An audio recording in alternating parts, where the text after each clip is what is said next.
अस्सलाम वालेकुम स्टूडेंट्स। सो जो आज हमारा एक क्वेश्चन है, सो ये जेई मेंस 2024 में आया था 29 जनवरी को। तो हमें यहाँ पे बोला गया है कि जो अगर ये जो मेरे पास ये बायनोमियल सीरीज़ है, अगर ये है बराबर m बाई n को, और m and n are related to prime number, so मुझे बोला है m प्लस n माइनस 8 किसको बराबर आएगा, ठीक है ना। सो अगर मैं देखूँगा यहाँ पे जो मेरे पास ये सीरीज़ है, अगर मैं इसकी जो आर टर्म है अगर वो देखूँगा यहाँ पे, तो सीधी सी बात है, यहाँ पे पहले टर्म में आ रहा है 11c1 डिवाइड बाई 2, तो दूसरे टर्म में आ रहा है 11c2 डिवाइड बाई 3, तीसरे टर्म में आ रहा है 11c3, ठीक है ना। सो सीधी सी बात है, हर किसी टर्म में यहाँ पे 11c तो आ रहा है, मतलब पहले टर्म में 11c1 आया, सो और टर्म में 11c आ रहा आएगा डिवाइड बाई यहाँ पे डिनोमिनेटर में आ रहा है, पहले टर्म में आ रहा है 2, दूसरे टर्म में आ रहा है 3, सो और टर्म में r+1 आएगा, ठीक है ना। और सीधी सी बात है, यहाँ से जो सीरीज़ है ये वन, सीधी सी बात इसमें टोटल में 9 टर्म्स है, मतलब 11c1 11c2 11c3 न्यूमरेटर में अगर मैं देखूँगा टोटल में यहाँ पे 9 टर्म्स आ रही हैं, ठीक है ना। सो अगर मैं देखूँगा यहाँ पे सम ऑफ S9 जो है, मुझे इन सब 9 टर्म्स का सम ढूंढना है, वो इसको मैं SN9 से करूँगा, यहाँ पर डिनोट S9 से, वो आएगा बराबर समेशन ऑफ TR और R रन्स फ्रॉम 1 to 9। सीधी सी बात, अगर मैं यहाँ पर T1 लिखूँगा, T1 के बलेगा 11c1 बाई 2, ठीक है, जो ये है, प्लस उसके बाद आएगा T2 के बल आएगा 11c2 बाई 3, जो ये है। ऐसे करते करते मुझे जो ये वाली टर्म है वो आएगी, जो यहाँ पे आएगी, मतलब लास्ट वाली टर्म वो आएगी 11c9 बाई 10, ठीक है ना। सो मुझे यहाँ पे इन सब टर्म्स का सम मिलेगा।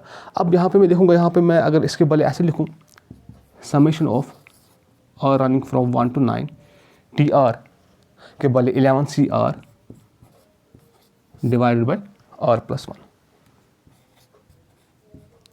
यहाँ पे जो डिनोमिनेटर में आ रहा है, मतलब r+1, सो मैं करूँगा कुछ इसको कांस्टेंट में कन्वर्ट करने की, क्योंकि मतलब अगर यहाँ पे सीधी जो मतलब ये सीरीज़ है, मुझे पता है सम ऑफ ऑल बायनोमियल कोएफिशिएंट जो होता है, तो अगर मेरे पास ये वाली सीरीज़ है समेशन ऑफ NCR और रनिंग फ्रॉम 0 to n, ये पता मुझे ये तो 2 power n के बराबर होता है, ठीक है ना।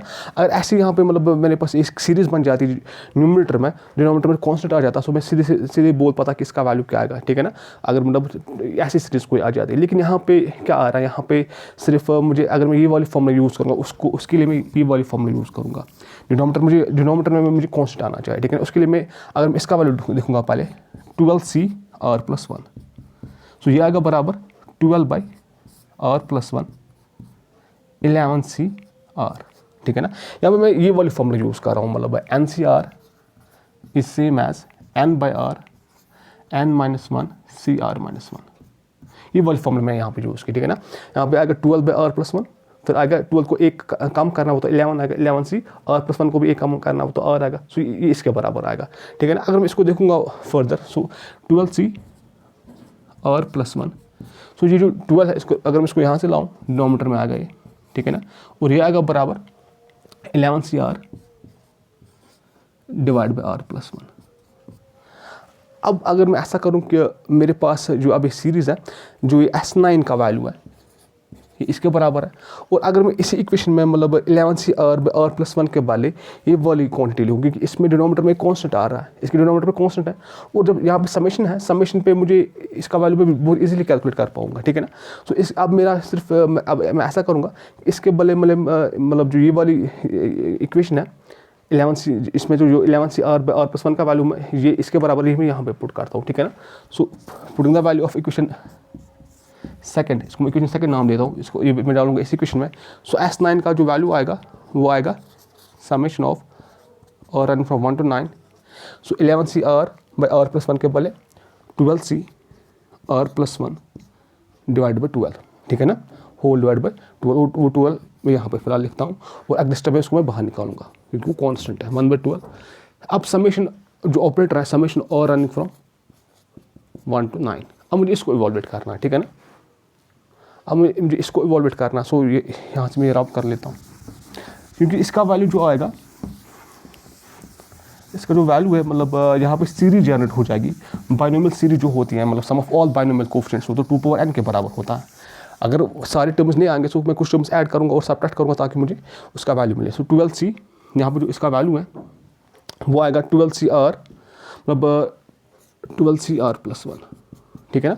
अब जो S9 का वैल्यू है, जो सभी जो मेरे पास सीरीज़ है, उसका जो आंसर आएगा 1/12, सो ये सारा बराबर आएगा 1/12। मुझे पहले r का वैल्यू 1 देना है, वो बनेगा 12c, जब मैं 1 दूंगा बनेगा 2, 12c2 plus 12c3 plus 12c4 plus so on up to, जब मैं दूंगा n लॉस का मतलब 9 यहाँ पे वैल्यू r का, सो बन गया यहाँ पे 12c10, ठीक है ना, यहाँ पे ये वैल्यू बन गया।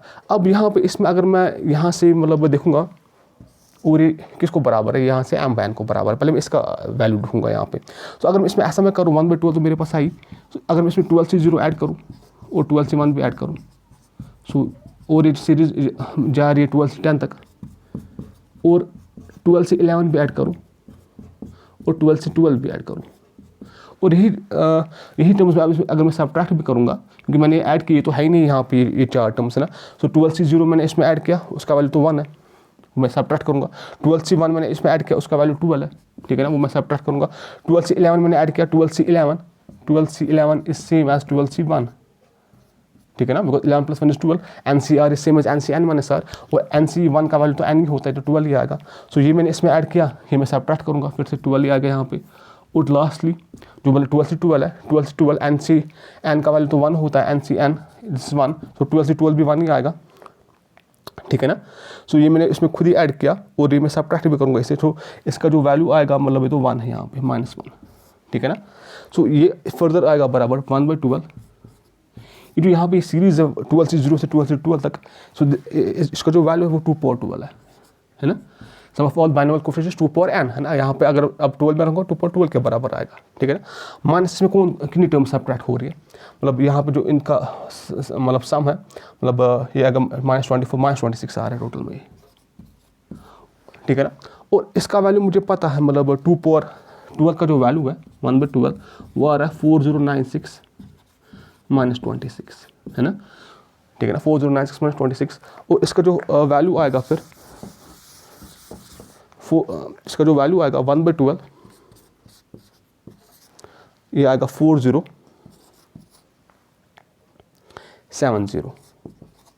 ठीक है ना। तो 4070 जो है डिवाइड बाई 12, ये बोल रहा है ये m/n को बराबर है, ठीक है ना। लेकिन ये यहाँ पे ये भी लिखा है कि m और n ये रिलेटिवली प्राइम नंबर्स है, सो यहाँ पे इसको भी कैंसिलेशन हो जाएगी पहले।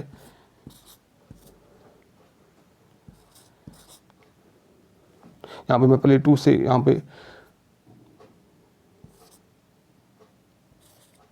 ठीक है ना। सो इसके बाद तो यहाँ पे m और n जैसे लिखे रिलेटिवली प्राइम नंबर्स हैं, सो m का वैल्यू जो है वो 2035 है, और n का जो वैल्यू है वो 6 है। मुझे बोलना है m + n - n का वैल्यू कितना आएगा, ठीक है ना, m + n - 8, m + n - 8 का वैल्यू कितना आएगा। तो जो m + n - 8 का जो वैल्यू है यहाँ पर ढूंढूंगा, m + n - 8, m के बदले 2035 प्लस n के बदले 6 - 8, सो 2035 - 2 विच इज 2033। सो जो मेरे पास ये मतलब जो मुझे m + n - 8 का वैल्यू ढूंढना था वो आया 2033 के बराबर, ठीक है ना। Thank you.